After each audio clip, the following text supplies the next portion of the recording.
আসসালামু আলাইকুম। এই ভিডিওতে আমরা কথা বলব সেফটি ট্যাঙ্কি নিয়ে। অর্থাৎ বাসাবাড়িতে বাথরুমের বা টয়লেটের মলের যেই ট্যাঙ্কিটা হয় এটাকে সেফটি ট্যাঙ্কিই বলা হয়। তো আজকে আমরা সেফটি ট্যাঙ্কির কাজ নিয়ে কথা বলব।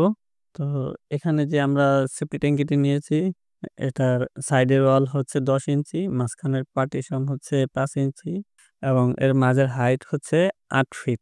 আর এই সেফটি ট্যাঙ্কিটার লম্বা হচ্ছে ১৫ ফিট আউট এবং পাশে হচ্ছে ১২ ফিট। তো সেফটি ট্যাঙ্কিটা করার জন্য প্রথমে যে কাজটি করতে হয়, প্রথমে মাটি কাটতে হয়। মাটি কাটার পরে নির্দিষ্ট লেভেলে যাওয়ার পরে প্রথমে দুমুস করে নিবেন। এরপর দুমুস করার পর ইট দিয়ে সোলিং করে নিবেন। সোলিং করার পর এর উপরে ৩ ইঞ্চি সিসি ঢালাই দিয়ে দিবেন। আর যদি সম্ভব না হয় তাহলে একেবারে না হলে সিমেন্ট বালি মিক্স করে এর মধ্যে দিয়ে দিবেন সোলিং এর উপর এবং এরপর আরসিসি ঢালাই দিবেন। আরসিসি ঢালাই দিলে ১০ ইঞ্চির যে গাঁথনিগুলো হয় এগুলো ফেটে যায় না, টেকসই হয়। তো সোলিং এর উপরে এই আরসিসি ঢালাইটি দেওয়ার জন্য রডগুলো ১০ ইঞ্চি পরপর বা ১২ ইঞ্চি পরপরও দেয়া যেতে পারে। ১০ মিলি রড। এটা ৪ ইঞ্চি দিলেই হয় ঢালাইটি। তো এরপর আমরা আসবো দেয়ালের দিক থেকে। এর চারপাশে ১০ ইঞ্চি দেয়াল করে দিতে হবে। আর এরপর বলি চেম্বারের কথা। চেম্বার ৩ টে হলে সবচেয়ে ভালো হয়। তবে সম্ভব না হলে জায়গা কম থাকলে ২ টিও করা যেতে পারে। তো ৩ টি করলে এখানে দেখুন, এখানে ১ম দেয়ালটি একেবারে নিচে দিয়ে একটি ফাঁকা থাকবে। এখান থেকে যে ১ম যে ওয়েস্ট গুলো পড়বে, ওয়েস্ট পানিগুলো এর ২ টা ভাগ হয়।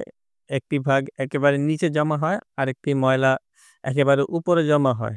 তো ১ম ধাপে উপরের ময়লাগুলো আটকে যাবে এখানেই এবং নিচে দিয়ে ওয়েস্টেজ পানিগুলো যাবে এবং ২য় দেয়াল টপকে নিচের ময়লাগুলো এখানে নিচেই থাকবে এবং মোটামুটি ফ্রেশ পানিগুলো এখান দিয়ে ৩য় ট্যাঙ্কিতে চলে আসবে। এরপর বাহিরের লাইনটি চৌক ওয়ালে দেয়া যেতে পারে বা যেকোনো সুয়ারেজ লাইন বা যেকোনো স্থানে দেয়া যেতে পারে। যে লাইনটি থাকে বা ড্রেন লাইন থাকলে ড্রেন লাইনে দেয়া যেতে পারে। আর যদি চেম্বার ২ টি করেন তাহলে এভাবে করতে হবে। ১ম এ ফ্লোর থেকে ২ ফিট উপরে ১ম পাইপটি দিবেন। পাইপটা এক মাথায় টি দিয়ে দিলে খুব ভালো হয়। তো এতে করে সরাসরি ময়লাগুলো এপাশে চলে আসে না। টি গুলো এভাবেই দিবেন উপর নিচ লম্বা করে। আর এর উপরে ১ম পাইপটি দেওয়ার এর উপরে ৩.৫ ফিট উপরে ২য় পাইপটি দিবেন। অর্থাৎ উপর থেকে এটা ২০ ইঞ্চির মতো দিয়ে দেওয়া হয়েছে এখানে। এটার হাইট যেহেতু ৮ ফিট, অনেকে হাইট একটু কম দিয়ে থাকেন। তো এক্ষেত্রে যেটা হয়, নিচের পাইপটি সর্বনিম্ন ১৮ থেকে ২ ফিটের মধ্যে রাখবেন এবং উপরের পাইপটিও সর্বনিম্ন ১৮ ইঞ্চি বা এর আশেপাশে রাখার চেষ্টা করবেন, যদি হাইট কম হয় এর থেকে।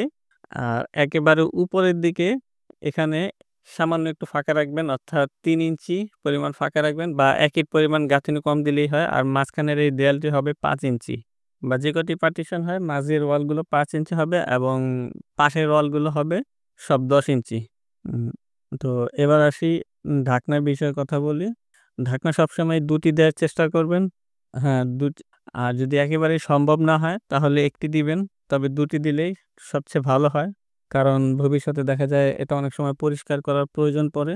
এবার আসি তো, তো এখানে যে নিচের ফাঁকাগুলোর কথা বললাম, এখানে ৩ টি চেম্বার হলে ঠিক এভাবে দিবেন। ১ম টি নিচে ফাঁকা থাকবে এবং ২য়টি এভাবে উপরে ফাঁকা থাকবে। যদি একটি ওয়াল হয় তাহলে নিচ থেকে ১৮ থেকে ২ ফিটের ভিতরে একটি পাইপ দিবেন এবং তার থেকে ৩ ফিট বা ৩.৫ ফিট উপরে আরেকটি পাইপ দিবেন। অর্থাৎ ২য় পাইপটি উপর থেকে ১৮ ইঞ্চি বা এর আশেপাশে রাখবেন। ২০ ইঞ্চি হলে ভালো হয়। ১৮-২০ ইঞ্চি। আর মাঝখানে অনেকে গ্রুপ করে দেন। গ্রুপ করে দিলেও চলে। তবে পাইপ দিয়ে এভাবে টি দিয়ে দিলে এটা সবচেয়ে ভালো হয়। এতে করে ময়লাগুলো, যদি পানির লেভেলটা এই গ্রুপ অর্থাৎ এই হোলের বরাবর থাকে তখন ময়লাগুলো সরাসরি চলে আসতে পারে না। তো এবার আসি ঢাকনার বিষয়ে কথা বলি। এখানে ২ টি চেম্বার হলে ২ টি দিবেন। আর একেবারে সম্ভব না হলে ১ টিও দিতে পারেন। তবে ২ টি দেয়াই সবচেয়ে উত্তম হয়। তো একটি ঢাকনা দিলে মিস্ত্রিরা অনেক সময় ছাদ ঢালাই দিয়ে যে সেন্টারিংটা খোলা হয়, অর্থাৎ এই সেফটি ট্যাঙ্কিটা ঢালাই দেওয়ার পর ছাদের নিচে যে সেন্টারিং থাকে কাঠবাঁশ এগুলো খোলার প্রয়োজন পড়ে। তো মাঝের ওয়ালে অনেক সময় এভাবে ২ ফিট বাই ২ ফিট একটি হোল করে দেয়া থাকে, যাতে এই পাশ থেকে এ পাশে যেয়ে সেন্টারিং গুলো খুলে আনা যায়। তো এক্ষেত্রে যেটা করা হয়, এভাবে হোল করা হলেও পরবর্তীতে এটা বন্ধ করে দিতে হবে। বন্ধ করে দেওয়ার পর এই নিয়ম অনুযায়ী যে হোলগুলো আছে এই নিয়ম অনুযায়ী হোলগুলো দিতে হবে অর্থাৎ 2 চেম্বারের হল আবার অর্থাৎ বা 3 চেম্বারের হল যেভাবে আছে দিতে হবে। তো প্রথমে যে পিটটি দেখতে পাচ্ছেন প্রথমেই এরকম একটা পিট দিয়ে দিতে হবে ট্যাঙ্কির শুরুতে, অর্থাৎ প্রথম যখন ট্যাঙ্কিতে পানিগুলো আসবে ওয়েস্টেজ পানিগুলো, তো প্রথমে একটি পিট দিবেন, এতে করে পিটের মধ্যে পানিগুলো মিক্স হয়ে এরপর ট্যাঙ্কিতে চলে আসবে। তো সেফটি ট্যাঙ্কের যে ইনলাইন এবং আউটলাইন, ইনলাইনটি ছাদের থেকে 8 ইঞ্চি নিচে দিবেন এবং এখানে যে আউটলাইনটি দেখতে পাচ্ছেন এটা এই সেফটি ট্যাঙ্কের ছাদের নিচ থেকে 12 ইঞ্চি নিচে দিবেন। তো এরপর আসি সোকল। তো সেফটি ট্যাঙ্কের পাশে অনেকেই সোকল করে থাকেন। সোকলই করার প্রয়োজন পড়ে অনেকের সুয়ারেস লাইন থাকে, আবার অনেকের ড্রেন লাইন থাকে। তো যা যেখান থেকে অনেকের কিছুই না থাকলে সোকল করা হয় এভাবে। তো সোকলটির ভিতরে ভিতরে এভাবে থাকবে 3 ফিট এবং এটার হাইট হয় 20 ফিট। তো এটা যার যার সামর্থ্য অনুযায়ী অনেকে এর কমও করে থাকেন। চারপাশে গাঁথুনি হবে 10 ইঞ্চি করে। তো এখানে আরো কিছু কথা বলে রাখি, সেফটি ট্যাঙ্কিটা সবসময় পানির উৎস হতে 30 ফিট দূরে রাখার প্রয়োজন পড়ে। অর্থাৎ নিয়ম হচ্ছে যে কোনো পানির স্বচ্ছ বা ভালো পানির উৎস থেকে 30 ফিট দূরে থাকতে হবে। অর্থাৎ আমরা যে গভীর নলকূপ দেই অথবা যে পানির পুষ্কুনি থাকে এগুলো থেকে 30 ফুট দূরে রাখতে হবে। তো জায়গা স্বল্পতার কারণে অনেকে অনেক রকম করে থাকেন, তবে নিয়ম হচ্ছে এটাই, 30 ফুট দূরে থাকতে হবে। আর এখানে যে আমরা সেফটি ট্যাঙ্কিটি নিয়েছি অর্থাৎ 15 ফুট বাই 12 ফুট, তো এবং এর হাইট হচ্ছে 8 ফিট। এখানে যে আমরা সেফটি ট্যাঙ্কিটি নিয়েছি এটা 30 থেকে 60 জন মানুষের জন্য। তো 30 থেকে 60 জন মানুষ যখন এটা ব্যবহার করবে এটাকে প্রায় 6 থেকে 8 বছর পরে এটাকে পরিষ্কার করতে হবে। আর যদি এর থেকে বেশি মানুষ ইউজ করে তাহলে সেই হিসেবে এর কম সময়ের মধ্যে এটাকে পরিষ্কার করতে হবে। অর্থাৎ যত বেশি মানুষ ইউজ করবে তত তাড়াতাড়ি পরিষ্কার করার প্রয়োজন পড়বে। তো এবার আসি এস্টিমেট। তো এই ট্যাঙ্কিটিতে কতগুলো ইট লাগবে সেটা হিসাব এখানে দিব না, এখানে আমরা কিছু সূত্র বলে দেব। এর কারণ হচ্ছে আমরা যে সেফটি ট্যাঙ্কিটি করেছি আপনার সেফটি ট্যাঙ্কিটা এরকম নাও হতে পারে, দৈর্ঘ্য প্রস্থে এর থেকে কম বেশি হতে পারে। তো এখানে যেভাবে হিসাব করবেন, দেখুন এখানে এই দেয়ালটি আছে 15 ফিট। তো এই দেয়ালটি আমরা এভাবে হিসাব করব, এখান থেকে এখানে এটা পরে 14 ফিট 2 ইঞ্চি এবং এই দেয়ালটি আছে বাইরে থেকে বাহির 12 ফিট। তো এখানে এই দেয়ালটি মূলত এখান থেকে এখানে আছে প্রায় 11 ফিট 2 ইঞ্চি। তো মোট এই দেয়ালটি পড়ছে 50 ফিট 4 ইঞ্চি এবং এর হাইটটি হচ্ছে 8 ফিট। তো এখানে সূত্র হচ্ছে প্রতি 1 ফিট 10 ইঞ্চি গাঁথনির জন্য 10টি ইটের দরকার হয়। এটাকে স্কোয়ার ফিট হিসাব করবেন, অর্থাৎ এর লম্বায় এবং উচ্চতায় গুণ দিবেন, এটাকে 10 দিয়ে গুণ দিন, এই কয়টি ইটের প্রয়োজন পড়বে। আর মাঝখানে যে 5 ইঞ্চি দেয়াল, 5 ইঞ্চি দেয়ালে হচ্ছে প্রতি 1 স্কোয়ারের জন্য 5টি ইট। অর্থাৎ এখানে ভিতরে ভিতরে এখানে দেখুন 10 ফিট 4 ইঞ্চি এবং এর হাইট হচ্ছে 8 ফিট। তো এটাকে 5 দিয়ে ভাগ করলে আপনারা এর ইটের সংখ্যাটি পেয়ে যাবেন। এবার আসি সোকওয়ালের ইটের হিসাবটি, যেহেতু এটা গোল এটা কিভাবে হিসাব করবেন। তো এখানে দেখুন এখানে এটা ভিতরে আছে 3 ফিট এবং এটার গাঁথনি আছে 10 ইঞ্চি। তো আমরা এর মিডল সেন্টারটি হিসাব করব। তো দেখেন এটার ভিতরে আছে 3 ফিট এবং এর দুই পাশে যে 10 ইঞ্চি আছে আমরা এখানে মাঝখান থেকে হিসাব করব, অর্থাৎ এখান থেকে 5 ইঞ্চি এবং এখান থেকে 5 ইঞ্চি নিব। তো এটা হয় 36 এবং 5 এবং 5 10 46। তো এটাকে পাই দিয়ে গুণ করবেন, অর্থাৎ পাইয়ের যে মান এই মান দিয়ে আপনারা এটাকে গুণ করলেই এর পরিধিটা পেয়ে যাবেন, অর্থাৎ রাউন্ডে যে মাপটা হবে। তো এটা হচ্ছে এখানে হচ্ছে 144.5। তো এটাকে যতটুকু উচ্চতা দিবেন এটা দিয়ে পূরণ করুন এবং পূরণ করার পরে এটাকে 10 দিয়ে গুণ দিলেই আপনারা ইটের সংখ্যাটি পেয়ে যাবেন। আর সিমেন্ট বালির হিসাব যেটা হয়, তো সিমেন্ট বালি প্রতি 1000 ইটের জন্য আপনাদের 4 বস্তা সিমেন্ট প্রয়োজন পড়বে এবং প্রতি 1 বস্তা সিমেন্টের জন্য 4 ব্যাগ বালির প্রয়োজন পড়বে।